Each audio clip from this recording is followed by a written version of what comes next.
जाएगा बनना वही लोग।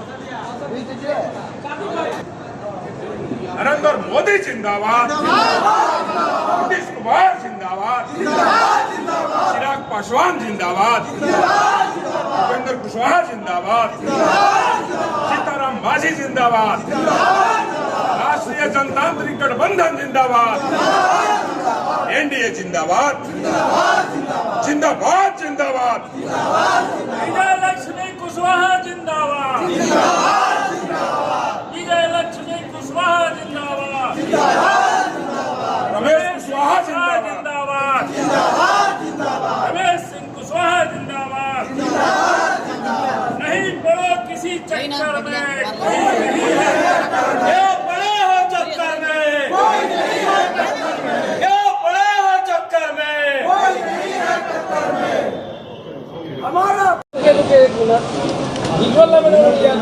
विजुअल ले लिए जी सर, बताया जाए प्रेस कॉन्फ्रेंस के बारे में। यहाँ मौजूद प्रिंट मीडिया, इलेक्ट्रॉनिक्स मीडिया के बंधुओं, जैसा कि आप सभी जानते हैं कि एनडीए की साझी प्रत्याशी मेरी धर्मपत्नी श्रीमती विजय लक्ष्मी देवी जी सिवान 18 लोकसभा से चुनाव लड़ रही हैं। कल दिनांक 4 मई को उनका नामांकन होना है और ये नामांकन की जो प्रक्रिया है कल गांधी मैदान में एक जन समूह के साथ वो नामांकन के लिए प्रस्थान करेंगे। कल की जो प्रस्तावित गांधी मैदान में जनसभा होने वाली है उसमें मुख्य अतिथि के बतौर बिहार के डिप्टी सीएम, भाजपा के प्रदेश अध्यक्ष माननीय सम्राट चौधरी जी, एक और डिप्टी सीएम विजय सिन्हा जी, लोजपा रामविलास के राष्ट्रीय अध्यक्ष आदरणीय चिराग पासवान जी, हम पार्टी के नेता पूर्व मुख्यमंत्री जीतन राम मांझी जी, जदयू के नेत्री कैबिनेट मंत्री श्री लेसी सिंह जी, बिहार के स्वास्थ्य मंत्री कृषि मंत्री श्री मंगल पांडे जी, जदयू के प्रदेश अध्यक्ष उमेश कुशवाहा जी, जदयू नेता आनंद मोहन सिंह जी, भाजपा नेता पूर्व सांसद जनक राम जी और कुचाय कोट के माननीय विधायक अमरेंद्र पांडे जी, ये सब लोग कल के नामांकन में शामिल होंगे। आप मीडिया के माध्यम से सिवान लोकसभा क्षेत्र के तमाम लोगों से, अगड़े समाज के लोगों से, पिछड़े समाज के लोगों से, अति पिछड़े समाज के लोगों से, दलित समाज के लोगों से, अल्पसंख्यक समाज के लोगों से, यानी समाज के सभी तबके, सभी वर्ग के लोगों से मैं अपील करता हूं, आप सभी कल 10 बजे दिन में गांधी मैदान आइए और नामांकन का आप हिस्सा बनिए। आप मेरी धर्मपत्नी श्री विजय लक्ष्मी जी का हौसला को अफजाई कीजिए, उन्हें ताकत दीजिए, अपना हर तरह का नैतिक आप सपोर्ट कीजिए ताकि भव्य तरीके से नामांकन की प्रक्रिया पूरी हो और जीत सुनिश्चित करने में आप तमाम लोगों की सहभागिता हो। यही हम आज अपील करने के लिए आप तमाम मीडिया बंधुओं को हमने आमंत्रित किया है अपने कार्यालय में कि आप लोगों के माध्यम से हम जिले के इस 6 विधानसभा क्षेत्र के सभी मतदाताओं तक, सभी वर्गों तक, यहाँ के तमाम प्रबुद्ध न्यायप्रिय नागरिकों तक इस संदेश को हम पहुँचाना चाहते हैं। और मुझे यकीन है, मुझे उम्मीद है कि गुठनी से लेकर के दुरौदा तक, सिवान सदर से लेकर के आपको रघुनाथपुर शिशवन तक, बीच में जितने प्रखंड हैं, चाहे वे दरौली हो, आंदर हो, रघुनाथपुर हो, हुसैनगंज हो, पचरुखी हो, बड़हरिया हो, मैरवा हो, नौतन हो, सभी प्रखंड के आम लोग नामांकन में हिस्सा लेंगे। क्या नामांकन ऐतिहासिक हो सकता है? देखिए, सवाल ऐतिहासिक का नहीं है। सवाल ये है कि हम जब चुनाव लड़ रहे हैं, हमारी पत्नी चुनाव लड़ रही है, तो हमारा फर्ज बनता है कि हम सबसे अपील करें, सबको नामांकन का हिस्सा बनाने की हम कोशिश करें। मैं प्रयास कर रहा हूं और मुझे उम्मीद होगा कि नामांकन भी ऐतिहासिक ही होगा और इसमें अधिक से अधिक लोगों की भागीदारी। कुशवाहा जी कई लोग तो भगवा गमछा ओढ़ कर बोल रहे हैं कि भाई एनडीए की तरफ इशारा कर रहे हैं कि जीत कर हम जाएंगे एनडीए में। तो पहले ही शामिल हो जाना चाहिए, चुनाव के पहले ही उन लोगों को शामिल हो जाना चाहिए एनडीए में। जब एनडीए में हैं ही, तो एनडीए की प्रत्याशी ओरिजिनल तो है ही, तो यहाँ डुप्लीकेट को कोई पूछ रहा है? उसी को समर्थन दे दें, इसी को समर्थन दे दें उनको। बहुत यहीं एनडीए से प्रेम है, स्नेह है। अगर सचमुच उनका भगवाकरण हो ही गया है, उनको आ जाना चाहिए। वो आमंत्रित हैं, सादर आमंत्रण दे रहे हैं कि समर्थन करें। दूसरे कल की अगर बात की जाए तो कल जिस तरह पूरा एक हुजूम नॉमिनेशन में हुआ था निर्दलीय प्रत्याशी, क्या लग रहा है उस तरह का हुजूम जो है देखकर आपको क्या अनुभव लग रहा है? लेकिन वही आपके साथ जो लोग जुट रहे हैं, कल भी एक भगवा रंग दिखाई दे रहा था, उसको क्या आप समझ रहे हैं? देखिए, ऐसा है कि कल कौन लोग किए नहीं किए हमें कोई जानकारी नहीं है, और हमारा जो नामांकन होगा उसमें पॉलिटिकल किस्म के लोग आएंगे, राजनीतिक लोग आएंगे, जो सचमुच वो चाहते हैं कि हम नरेंद्र मोदी जी को तीसरी बार प्रधानमंत्री बनाएं, जो लोग चाहते हैं कि हम नीतीश कुमार जी के हाथों को मजबूत करें, जो लोग चाहते हैं कि चिराग पासवान जी के हाथों को मजबूत करें, जो लोग चाहते हैं कि उपेंद्र कुशवाहा जी के हाथों को मजबूत करें, जो लोग चाहते हैं कि जीतनराम मांझी जी के हाथों को मजबूत करें। यानी एनडीए के जितने समर्थक लोग हैं राजनीतिक रूप से, ये लोग हमारे साथ आएंगे। हम इस चुनाव को गैर राजनीतिक बनाना नहीं चाहते और इशू से हम भटकना भी नहीं चाहते। कल अभी आपने एक बात कहा था खास करके बड़हरिया में कि जो भी मुद्दे हैं, सीवान के मुद्दे नहीं बल्कि सेंट्रल के मुद्दे पे होने चाहिए चुनाव, जबकि आमतौर पे ये प्रयास होना चाहिए कि कम से कम जो लोकल मुद्दे हैं वो भी कम से कम देखा जाए। तो ये आपको कहने का मतलब सिर्फ से आप मोदी जी के चेहरे के ऊपर क्यों क्या? ना, देखिए, कोई भी लोकसभा का चुनाव नेशनल इशू पर ही लड़ा जाता है, लेकिन इसका मतलब ये नहीं है कि स्थानीय मुद्दे बिल्कुल गायब हो जाते। स्थानीय मुद्दे रहते हैं। यहाँ सबसे बड़ा जो स्थानीय मुद्दा बन रहा है, देखिए, कुछ दिनों से भू माफिया यहाँ सक्रिय है शिवान, और एक गैंग चल रहा है, और इस गैंग वार के चलते हत्याएं भी हो रही है। यहाँ AK-47 नए सिरे से गरजने लगी है। ये तो मुद्दा रहेगा ही। हमारे चुनाव जीतने के बाद ये सारे जो भूमाफिया हैं, जो इस तरह की हत्याओं का एक नए दौर की शुरुआत किए हैं, इस पर माननीय मुख्यमंत्री से मिलकर के, हम एनडीए की सरकार से मिलकर के, यहाँ के डिप्टी सीएम सम्राट चौधरी से मिलकर के, विजय सिन्हा से मिलकर के इस पर नियंत्रण लगाने की हम कोशिश करेंगे।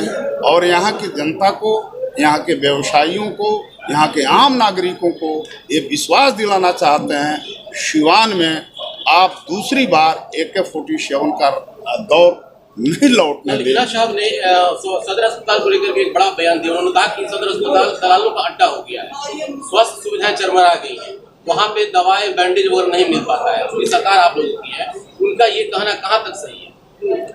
देखिए, ऐसा है कि वो पहले कहाँ थी, तो आज से माने ठीक साल भर पहले किस दल के साथ खड़ी थी, इनके लिए कंपेनिंग करती थी, और उनके राज्य में, उनके पतिदेव के राज्य में शासनकाल में स्वास्थ्य व्यवस्था की क्या स्थिति हुआ करती थी? एक डॉक्टर नहीं रहता था, ऊर्जा तक नहीं लिखा जाता था, एक मेडिसिन नहीं रहता था हॉस्पिटल में। लेकिन आज हर लोगों का इलाज उसी सदर अस्पताल में हो रहा है, गरीबों का। और पहले की तुलना में देखिएगा, चाहे छोटे छोटे सरकारी अस्पताल हों, मैरवा जैसे जगहों पर, बड़हरिया जैसे जगहों पर लाइन लगी रहती है अस्पतालों में। तो आप कहने के लिए जो कुछ कहिए, लेकिन थोड़ा अपने गिरेबान में झांक लेना चाहिए कि मेरे राज्य में और मेरे दौर में क्या क्या होता था। हम ऐसे लोगों को नोटिस नहीं लेते हैं। ऐसे लोग हाइट क्रिएट करते हैं ताकत के बल पर, बाहुबल के बल पर। अब सिवान की जनता इस बात को समझती है कि इसमें कुछ है नहीं, कोई दमखम नहीं है, और सिवान की जनता एनडीए के साथ मुस्तैदी से खड़ा होगी। सर 2019 में जो माहौल था सिवान का, AK-47 की बात हो रही है, सरकार आपकी है, क्या आज भी सिवान में भय का वातावरण है क्या? भय तो नहीं है, भय पैदा करने की कोशिश जारी है, लेकिन जब तक ले नीतीश कुमार जी रहेंगे, जब तक ये सुशासन बाबू हम लोग कहते हैं वो रहेंगे बिहार की कुर्सी पर, कोई माई का लाल पैदा नहीं हुआ है जो सिवान को आतंक का अड्डा बना दे। राजद प्रत्याशी कह रहे हैं कि हम बेदाग हैं, हमारी छवि बिल्कुल साफ सुथरा है और इस बार सिवान के लोग साफ सुथरा छवि पे ही वोट देंगे। तो ये बेदाग कहने का मतलब क्या है? मैं नहीं जानता हूँ, उन्हीं से आप लोग थोड़ा पूछ लीजिएगा। अगर बेदाग हैं तो हैं, उसमें हमारे कहे जाते हैं नहीं उस पर हम तो एक ही गांधी को जानते हैं जिनका नाम था मोहनदास करमचंद गांधी। सर वैक्सीन को लेकर के प्रश्न चिन्ह उठ रहा है कि मोदी सरकार ने जो वैक्सीन लगाया है उसमें खामी पाई जा रही है, छक्का जम रहा है, कंपनी ने भी उसको एक्सेप्ट कर लिया है।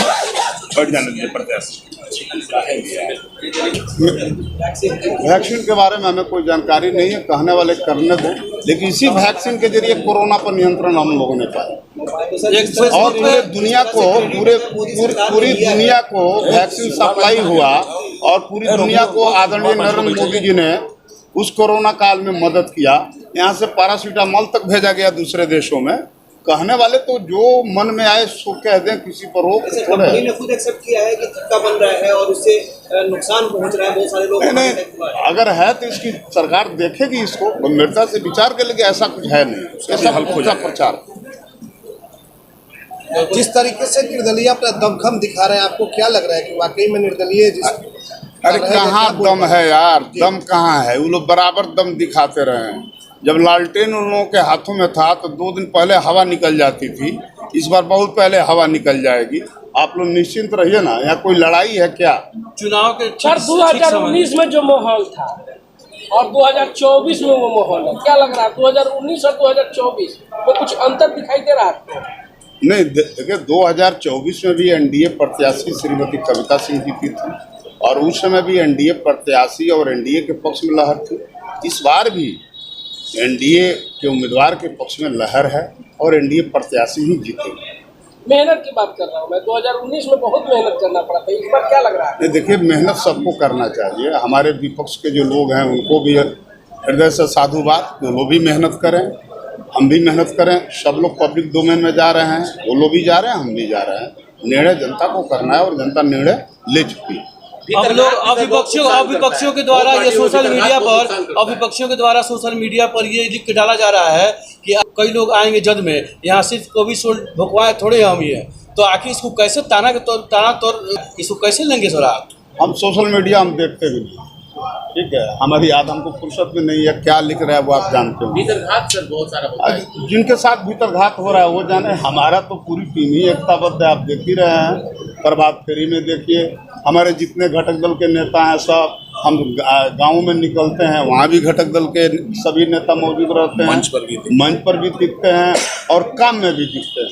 तो जिनके साथ भीतरघात हो रहा है वो जाने। भीतरघात तो उसमें न हो रहा है। आपके जो भी वर्तमान सांसद कविता सिंह जी हैं, उनके भाई जो है अजय सिंह जी, उनके बड़े भाई विजय सिंह जी, जिस दिन अब्दुल साहब का पुण्यतिथि था उस दिन वो मंच किया और सपोर्ट करने का उन्होंने बात भी कहा। इसको सर क्या देखा? सुनिए ना, वो जब कविता सिंह जी लड़ रही थी उस समय भी कविता सिंह के विरोध में, तो क्या फर्क पड़ा? कविता सिंह हार गई चुनाव। वो आज ही से नहीं, जब अजय सिंह जो लड़ रहे थे चुनाव विधानसभा का, उस समय भी उन्होंने विरोध किया था। इससे क्या फर्क पड़ता है कि डेमोक्रेसी है, किसी को जहाँ इच्छा हो वहाँ रहे। एक छोटा सवाल, विपक्ष के द्वारा ये कहा जा रहा है कि हम लोग जीत रहे थे, लेकिन आप लोग के द्वारा एक जो जनरल बात समझ में आ रही है, लोग कहने कि एक वोट 3 जगह बढ़ रहा है और आपका वोट 2 जगह बढ़ रहा है। इसको क्या कहेंगे सर?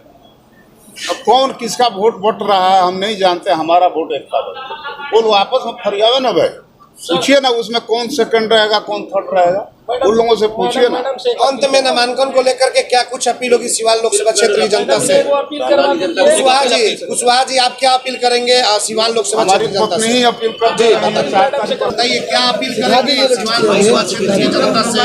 बिल्कुल पहले बता दीजिए इसमें। पहले तो आप लोग के चैनल का धन्यवाद देती हूँ कि हमको तो यही कहना है कि जितना साथी लोग हैं दल बल के साथ हैं मेरे नामांकन में शामिल हुए, बस यही हमको कहना है और उसको आगे में देखा जाएगा। आशीर्वाद मिल चुका है अभी आपको? आशीर्वाद तो बहुत मिल रहा है, बहुत मिल रहा है।